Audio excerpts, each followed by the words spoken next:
नमस्कार। गुप्तेश्वर पांडे का नाम तो आपने सुना ही होगा। बिहार के डीजीपी रहे हैं। पिछले साल काफ़ी सुर्खियों में रहे सुशांत सुसाइड केस को लेकर। उस केस में वो अपने बेतुके बयानों की वजह से उनकी काफ़ी बदनामी भी हुई। उन्होंने अब अपना रूप बदल लिया है। अब वो कथावाचक बन गए हैं। वैसे एक आईपीएस ऑफिसर का इस तरह से कथावाचक बन जाना कोई चौंकाने वाली बात तो नहीं है, क्योंकि ऐसा पहले भी हो चुका है। जब कोई आईपीएस किसी सत्संग या धर्म से जुड़ गया हो। न्यूज़ बड़ी वायरल हुई थी कि एक आईपीएस ऑफिसर ने राधा का रूप धारण कर लिया है। वो आईपीएस ऑफिसर थे उड़ीसा के रहने वाले डीके पांडा। डीके पांडा कृष्ण की भक्ति में इतने लीन हो गए कि उन्होंने नौकरी तक छोड़ दी। उन्होंने बताया कि 1991 में जन्माष्टमी के आसपास उन्हें भगवान कृष्ण सपने में आए थे और वो जब सुबह उठे तो शीशे के सामने महिला के कपड़े पहनकर खड़े हो गए और अपने आप को राधा बताने लग गए। जब लोगों को इसके बारे में पता चला तो काफ़ी उनके बारे में बातें बनी। पत्नी और बच्चे भी परेशान हो गए, पत्नी अलग रहने लगी। तो जब लोगों को ये पता चला, पुलिस अधिकारियों को इसके बारे में पता चला, तो उनको नौकरी छोड़नी पड़ गई। अब बिहार के पूर्व डीजीपी गुप्तेश्वर पांडे भी कुछ ऐसी राह पर हैं। वो राधा नहीं बनने जा रहे, पर वो अब कथावाचक बन गए हैं। भगवान की कथा लोगों को सुना रहे हैं। प्रदेश के डीजीपी से सो कॉल्ड पॉलिटिशियन और अब कथावाचक, इतना ज़बरदस्त आत्म परिवर्तन गजब का है। वैसे उनका हर स्टाइल थोड़ा अलग ही रहा है।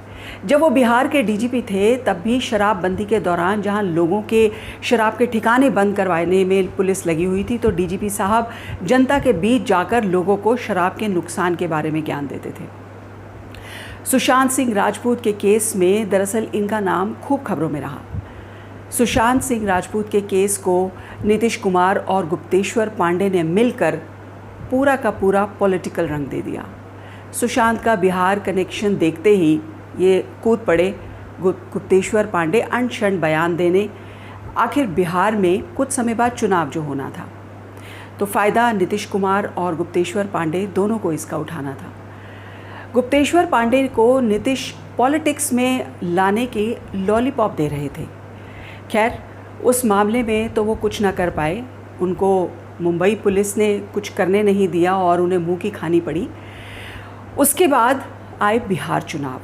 गुप्तेश्वर पांडे जो कि रिटायर होने वाले थे, उन्होंने चुनाव से कुछ समय पहले ही इस्तीफ़ा दे दिया।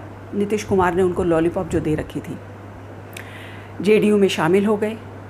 उम्मीद तो कर रहे थे कि विधानसभा का चुनाव लड़ेंगे, उनको टिकट मिल जाएगा, लेकिन हुआ ऐसा कुछ भी नहीं। ऐन मौके पर उनकी टिकट कट गई। ना उनको माया मिली ना राम। बिहार से विधानसभा का चुनाव लड़ने का उनका जो सपना था, उनकी इच्छा थी, उस पर पानी फिर गया। राजनीति से उनका मोह भंग हो गया। चुपचाप रहने लगे, आत्मचिंतन करने लगे। उनके पास कोई और रास्ता नहीं बचा था तो कथावाचक ही बन बैठे। आध्यात्म के रास्ते पर चल पड़े। इनकी कथावाचक के वीडियोज़ आजकल काफ़ी सोशल मीडिया पर खूब वायरल हो रहे हैं। हालांकि अब ये इंटरव्यू में ये सब बता रहे हैं कि बचपन से ही 12 साल की उम्र से ही वो हनुमान जयंती जैसे अलग अलग मौक़ों पर लोगों को मंदिर में प्रवचन सुनाया करते थे। पर मामला तो क्या है पता नहीं। अध्यात्म में इनकी शुरू से रुचि रही थी।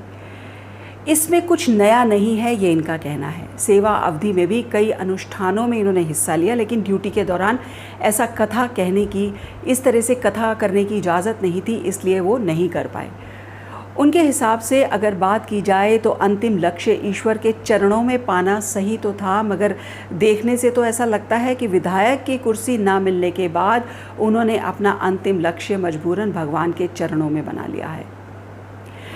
डीजीपी का पद छोड़कर राजनीति और फिर राजनीति छोड़कर आध्यात्मिक जीवन में आने का कारण गुप्तेश्वर बताते हैं कि राजनीति में वो सफल नहीं हो पाए। राजनीति में आने के लिए अलग तरीके की योग्यताएं चाहिए होती हैं, उसके लिए अलग तरीके के गुण चाहिए होते हैं जो वो उनके पास नहीं थे, इसलिए वो फेल हो गए। उन्होंने कहा कि राजनीति करना इतना आसान काम नहीं है, उनका भरोसा सिर्फ ईश्वर पर है। वैसे गुप्तेश्वर पांडे का इस तरह का ये पहला रूप नहीं है। इससे पहले वो गायक के रूप में भी दिख चुके हैं। बिहार के रॉबिन हुड के नाम से जाने जाते हैं। भगवान भोलेनाथ पर इनका एल्बम भी आ चुका है और उसमें एक्टिंग भी कर चुके हैं। फिलहाल हम उम्मीद करते हैं कि गुप्तेश्वर पांडे जी के कथा वाचन को लोग खूब सराहेंगे और सुनेंगे। आपको आज का वीडियो कैसा लगा हमें कमेंट बॉक्स में ज़रूर लिखें। मेरे इस चैनल को लाइक करें, शेयर करें और सब्सक्राइब ज़रूर करें। धन्यवाद।